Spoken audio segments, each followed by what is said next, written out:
Hello everyone. आज हम अपनी क्लास शुरू करेंगे। लास्ट नोट पे हमने ख़त्म की थी कि गांधी जी को ट्रेन से बाहर फेंक दिया गया था अंग्रेज़ों के द्वारा, जब गांधी जी ने फर्स्ट क्लास की टिकट बुक करवाई थी साउथ अफ्रीका में। फिर उसके बाद की थोड़ी सी स्टोरी मैं आपको सुनाती हूँ, फिर हम यहाँ से कंटिन्यू करेंगे। उसके बाद की स्टोरी है कि गांधी जी को बहुत वो इंसल्टिंग लगा और गांधी जी ने जो जातिवाद वहाँ फेस किया, जो भेदभाव, ह्यूमिलिएशन, जो रेसिज्म वहाँ पे फेस किया, वो बहुत एक टर्निंग पॉइंट था गांधी जी की लाइफ का। गांधी जी एक वकील थे और गांधी जी गए लंदन और लंदन के कोर्ट में गांधी जी ने केस किया और उन्होंने वहाँ पे ऐसी ऐसी दलीलें दी कि कोर्ट वाले भी हैरान थे। गांधी जी ने कहा कि अगर किस बेसिस पे उन्होंने कहा कि Indian and dogs are not allowed in first class, किस बेसिस पे उन्होंने ये कहा कि आप, अगर मुझे फर्स्ट क्लास में बैठना अलाउड नहीं था तो टिकट ही क्यों प्रोवाइड की गई। गांधी जी ने ऐसी ऐसी अपीलें वहाँ पे जाके दी कि कोर्ट ने तो गांधी जी से माफ़ी मांगी ही मांगी, बट जो रेलवे डिपार्टमेंट था साउथ अफ्रीका में उनको भी गांधी जी से माफ़ी मांगनी पड़ी।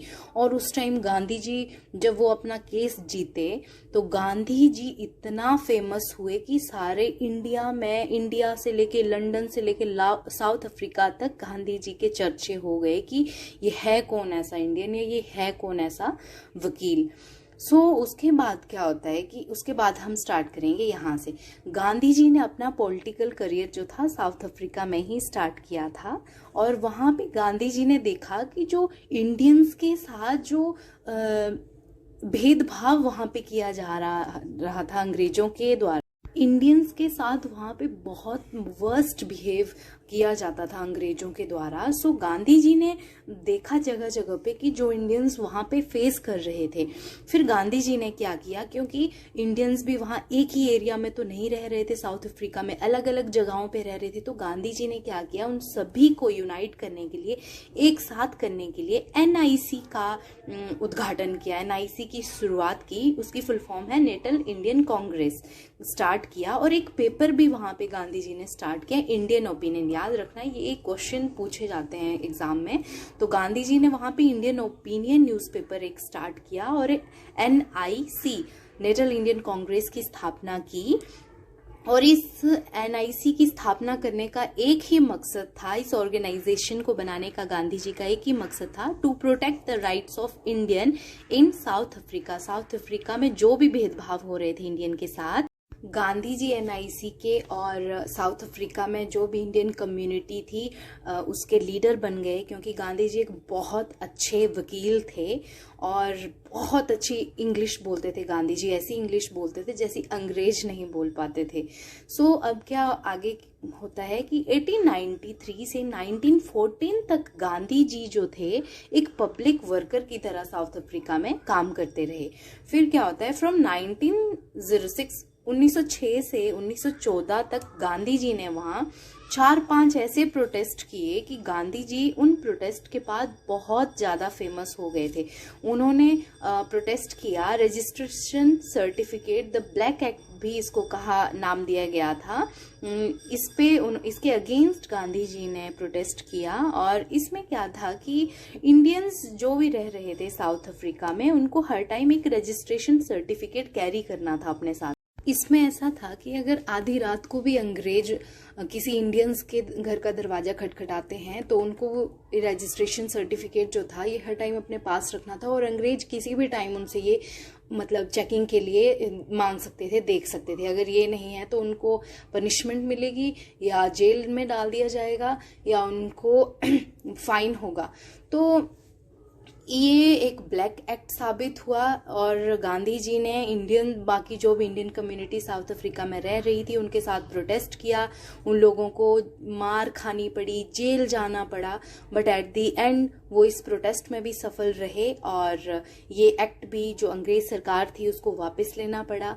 गांधी जी ने वहाँ पे रिस्ट्रिक्शन ऑन इंडियन माइग्रेशन पे भी कैंपिंग किया, इसके अगेंस्ट भी कैंपिंग किया। इसमें था कि अगर साउथ अफ्रीका के एक हिस्से में इंडियन रह रहे हैं तो दूसरे हिस्से में अगर वो जाना चाहें काम के सिलसिले में तो पे भी रिस्ट्रिक्शंस थी, इंडियन एक जगह से दूसरी जगह पे माइग्रेट नहीं कर सकते थे।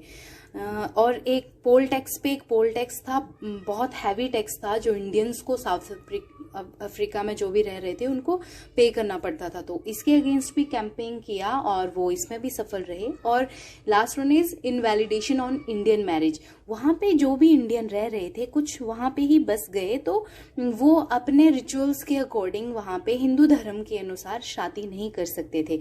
अगर वो अपने हिंदू कल्चर के अकॉर्डिंग वहाँ मैरिज करते थे तो उस मैरिज को वहाँ मान्यता नहीं दी जाती थी, उसको इनवैलिड करार कर दिया जाता था। और वहाँ पे मैरिज जो क्रिश्चियन धर्म के अकॉर्डिंग होगी उसी को ही वहाँ वैलिड माना जाता था।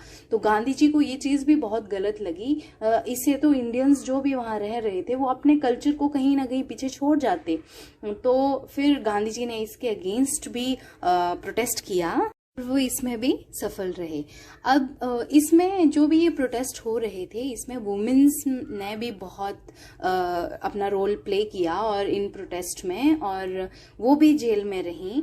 बट एट द एंड वो गवर्नमेंट को भी अपने जो भी ये एक्ट थे वो वापस लेने पड़े। और दिल्ली में जब एक बार गांधी जी एक मीटिंग में थे, जब वो भारत आ गए थे, तो उन्होंने कहा था कि he was born in India but was made in South Africa. वो पैदा तो बेशक भारत में हुए हैं बट आज जो भी उनमें काबिलियत है या जो भी उन्होंने सीखा है वो सब उन्होंने उनको बनाया साउथ अफ्रीका ने है।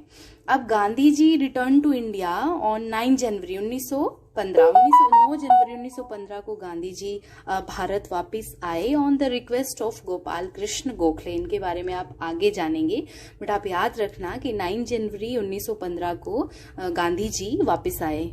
याद रखना आप कि गांधी जी 9 जनवरी 1915 को भारत वापस आए साउथ अफ्रीका से, और फिर दोबारा कभी नहीं गए वहां पे। फिर वो भारत में ही रह के भारत को आज़ादी दिलवाने में उन्होंने सारा काम किया। अब 9 जनवरी को गांधी जी वापस आए थे इंडिया, सो उसी के उपलक्ष्य में 9 जनवरी को प्रवासी भारतीय दिवस के रूप में हम 9 जनवरी को सेलिब्रेट करते हैं। ये चीज़ भी आप याद रखिएगा। अब हम नेक्स्ट क्लास में गांधी जी की आगे की जर्नी देखेंगे 1915 से। जो भी अब आगे उन्होंने यहाँ इंडिया में प्रोटेस्ट किए, जो भी उनका इंडिया में जर्नी रही, जो भी उन्होंने अपना जितने भी प्रोटेस्ट किए, जो भी उनका सहयोग रहा, हम उसके बारे में आगे पढ़ेंगे। सो मिलते हैं नेक्स्ट क्लास में, तब तक के लिए थैंक यू वेरी मच। जय हिंद।